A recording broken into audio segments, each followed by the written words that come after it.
Thank you for meeting with us, Miss Erikson. Since you already spoke with everyone else, I figured it was only a matter of time before you would call me. With everything that's happened, I'm surprised it wasn't sooner. Yes, well, things do get pretty busy around here, I'm afraid. But we're getting to this now, and that's what's important. Of course.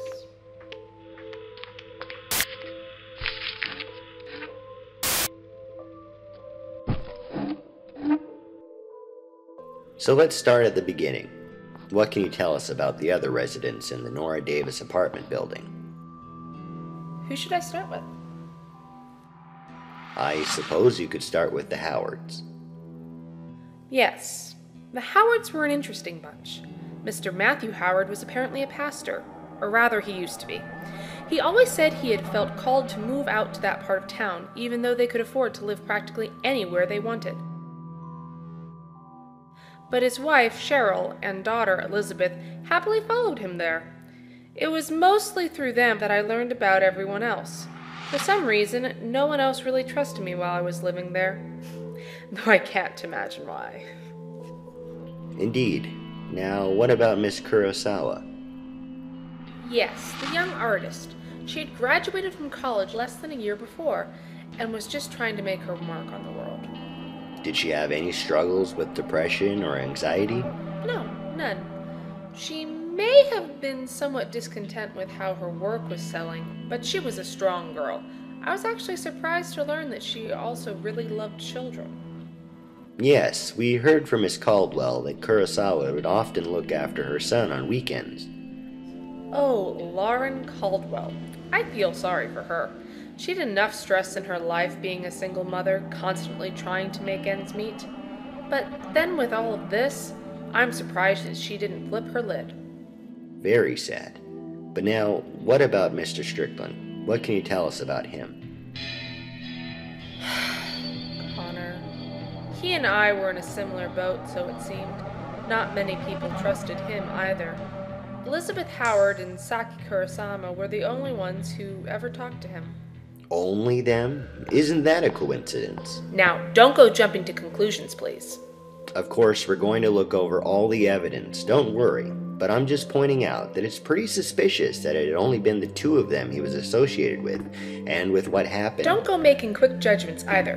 You never even knew him. True, but you are aware that Mr. Strickland had a previous criminal record? You can't say that it would be beyond him. Are we going to continue with this questioning or not, officer? Anyway, Strickland still hasn't turned up yet, so we can't say anything for certain. Now, what about Mr. Davis, the landlord? A gentle, elderly man who named his apartment building for his late wife.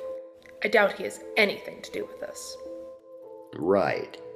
Now, you probably knew this one was coming, so here it is. Where were you on the night of September 2nd in this year? Well, considering it was nighttime, I was in my apartment getting ready for bed. That's all? I don't think I do anything else that late in the evening. So you had no idea of what had occurred? None. It wasn't until later the next day that I found out what had happened. Such a tragedy. She was so young. So then, where were you 3 days later on the 6th at 5 in the afternoon? I was out driving. Driving where? Nowhere, just driving. That's all you were doing? Yes. I was nowhere near the apartment building at the time. I did not see what happened to Connor Strickland. Alright, one more of these. Where were you on the night of September the 9th? I was down in my apartment, working. On what? A puzzle. You were putting together a puzzle that late at night. It's one I've been working on for a very long while. I was on a roll and lost track of time. So no, I did not see what really happened with Miss Kurosawa either. Well, do you have any clue as to who is behind all this? Oh, I have a pretty good idea. But tell me, what's your theory? You can't possibly expect me to answer that when I've only just begun on this case. Exactly. You cannot possibly have an answer right now. There is still evidence you have not seen, clues you have yet to find. To give you my speculation while you have not yet seen the full picture would be rather confusing, don't you think? You cannot draw an accurate conclusion until you've found all the pieces and put them together in front of you. Yes, but I need you to give me any pieces you may have had that I don't know about. So tell me whatever you know. Very well.